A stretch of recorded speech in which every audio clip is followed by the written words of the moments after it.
waxaana wanaag saaxiibayaal ku jira wararka gaarama sida Soomaaliya gudoomiye shaqada madoobe oo ka shafay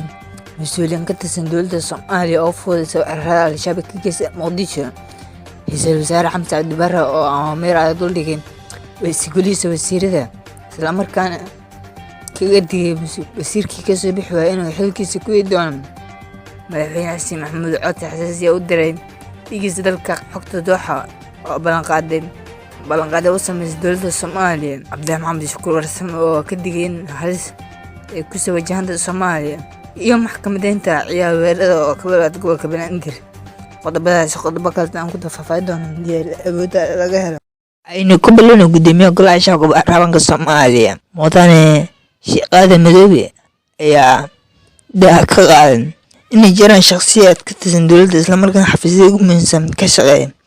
oo gacan saar la leh xarakada al-shabaab isla markaana u fududeeya weerarada ka geysan caasimadda dalka Soomaaliya gaar ahaan Muqdisho. waxaan tusaale u soo qaatay weerarkii ka dhacay hotel Xayaat ee magaalada Muqdisho isla markaana oo ka codsaday golaha wasiirada iyo Xamse Cabdi Barre ra'iisul wasaaraha xukuumadda Soomaaliya in ay ilgooni u lahaadaan shakhsiyaadka dowladda ka tirsan isla markaana al-shabaab u fududeeya weerarada xooshnimada